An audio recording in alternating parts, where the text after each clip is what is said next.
गुरुर्ब्रह्मा गुरुर्विष्णु गुरुर्देवो महेश्वर गुरुः साक्षात् परं ब्रह्म तस्मै श्री गुरुवे नमः। गुरु ब्रह्मा है, गुरु विष्णु है, गुरु ही महेश्वर अर्थात भगवान शंकर हैं। गुरु ही साक्षात परम ब्रह्म सर्वशक्तिमान है। ऐसे गुरु को मेरा बारंबार नमस्कार है। प्रिय मित्रों, आज ऋषि पंचमी की आप सभी को हार्दिक शुभकामनाएं। सनातन धर्मसार चैनल में आप सभी का स्वागत है।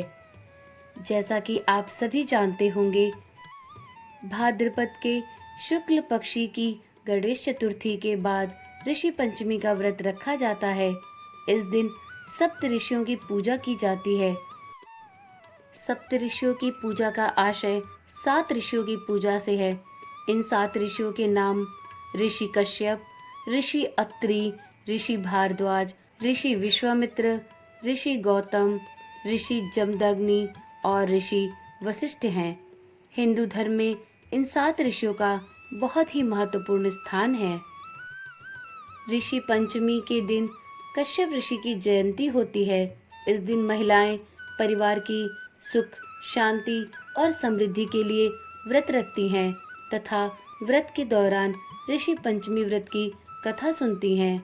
ऋषि पंचमी कोई त्योहार नहीं, बल्कि महिलाओं द्वारा सप्त ऋषियों यानी 7 ऋषियों की पूजा अर्चना और रसवाला दोष से शुद्ध होने के लिए रखा जाने वाला एक उपवास दिवस है।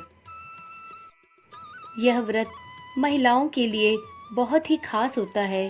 कहते हैं, जो भी स्त्री ये व्रत रखती है उसकी सभी मनोकामनाएं पूर्ण हो जाती हैं। भारत के कई जगहों में इसे भाई पंचमी के नाम से भी जाना जाता है। यह व्रत देवी देवताओं को नहीं, बल्कि सप्त ऋषियों को समर्पित होता है। इस दिन सप्त ऋषियों की पूजा करने का विधान है। जाने अनजाने में हुई गलतियों से मुक्ति दिलाने के लिए भी यह व्रत उत्तम माना जाता है।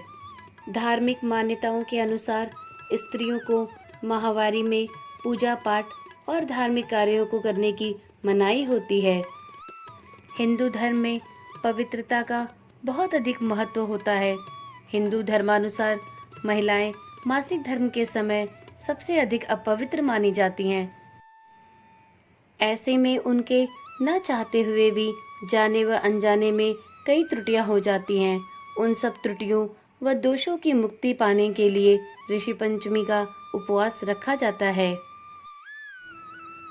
माना जाता है कि ऋषि पंचमी का व्रत महिलाओं को अवश्य रखना चाहिए, क्योंकि माहवारी के दौरान उनसे कुछ न कुछ गलतियां हो जाती हैं।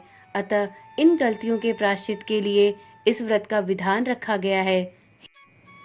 और यह भी माना जाता है कि जो भी स्त्रियां या महिलाएं इस व्रत को रखती हैं, उन्हें ऋषि पंचमी व्रत की कथा अवश्य सुननी चाहिए।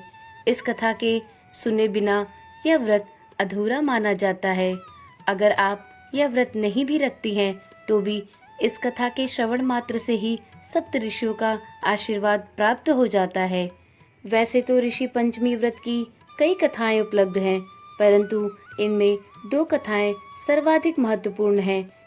तो चलिए, आज की वीडियो में हम इन्हीं 2 कथाओं का पूरे मन से श्रवण करेंगे। कथा का प्रारंभ करने से पहले आप सभी से विनम्र निवेदन है कि यदि आप इस वीडियो पर पहली बार आए हैं तो कृपया करके इस चैनल को सब्सक्राइब कर लें, जिससे कि आने वाली वीडियोस आपको बिना किसी रुकावट के मिलती रहें। तो चलिए, पहली कथा का प्रारंभ करते हैं। सतयुग में विदर्भ नगरी में शेनजित नामक राजा हुए थे। वह ऋषियों के समान थे। उन्हीं के राज में एक कृषक सुमित्र था। उसकी पत्नी जयश्री अत्यंत पतिव्रता स्त्री थी। एक दिन कृषक की पत्नी ने ऋषि पंचमी का उद्यापन करने की सोची। इसके लिए उसने ऋषियों को भोजन के लिए आमंत्रित किया, लेकिन दूसरे दिन ही उसकी माहवारी आ गई। उसने सोचा, अब क्या करूं? कल ही सारे ऋषियों को मैंने अपने घर भोजन पे बुलाया है और आज मेरी माहवारी आ गई। अब मैं उनको कैसे भोजन करा पाऊंगी। यह सोच विचार कर वह बहुत परेशान हो गई। वह अपनी पड़ोसन के पास गई और उससे पूछा कि बहन, मैं क्या करूं?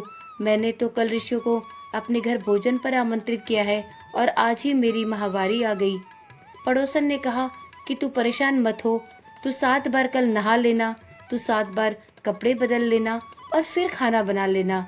उसने ऐसा ही किया। ऋषि जब घर आए तो उन्होंने कृषक की पत्नी से पूछा कि हम 12 वर्ष में आँख खोलते हैं, भोजन में कोई आपत्ति तो नहीं है? कृषक की पत्नी ने कहा कि नहीं, भोजन में कोई आपत्ति नहीं है, आप आँख खोलिए और निसंदेह भोजन ग्रहण करिए। ऋषियों ने जैसे ही आँख खोली तो देखा कि भोजन में लट और कीड़े हैं। यह देखकर उन्होंने कृषक व उसकी पत्नी को श्राप दे दिया। कुछ वर्षों बाद वह दोनों स्त्री पुरुष अपनी अपनी आयु भोग कर जब मृत्यु को प्राप्त हुए तो जयश्री ने कुतिया का जन्म लिया और सुमित्र को रजस्वला स्त्री के संपर्क में आने के कारण बैल की योनि मिली। क्योंकि ऋतु दोष के अतिरिक्त इन दोनों का कोई अपराध नहीं था, इसी कारण इन दोनों को अपने पूर्व जन्म का समस्त विवरण याद रहा। वे दोनों कुतिया और बैल के रूप में उसी नगर में अपने बेटे सुचित्र के यहाँ रहने लगे। धर्मात्मा सुचित्र अपने अतिथियों का पूर्ण सत्कार करता था। अपने पिता के श्राद्ध के दिन उसने अपने घर ब्राह्मणों के लिए भोजन बनवाया। जब उसकी स्त्री किसी काम के लिए रसोई से बाहर गई तो एक सर्प ने रसोई की खीर के बर्तन में विष वमन कर दिया। कुतिया के रूप में सुचित्र की माँ सब कुछ दूर से देख रही थी। पुत्र की बहू के आने पर उसने पुत्र को ब्रह्म हत्या के पाप से बचाने के लिए उस बर्तन में मुंह डाल दिया। सुचित्र की पत्नी चंद्रवती इन सब बातों से अनजान थी। उसे कुतिया का यह कृत्य देखा न गया और उसने चूल्हे में से जलती हुई लकड़ी निकालकर कुतिया को दे मारा। बेचारी कुतिया मार खाकर इधर उधर भागने लगी। चौके में जो जूठन आदि बची रहती थी वह सब सुचित्र की बहू उस कुतिया को डाल देती थी, लेकिन आज क्रोध के कारण उसने वह भी बाहर फिकवा दिया। सब खाने का सामान फिकवाकर बर्तन को पुनः साफ करके दोबारा भोजन बनाकर उसने ब्राह्मणों को खिलाया।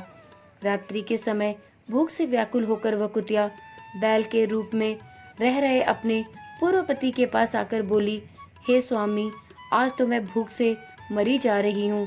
वैसे तो मेरा पुत्र मुझे रोज खाने को देता था, लेकिन आज मुझे कुछ नहीं मिला।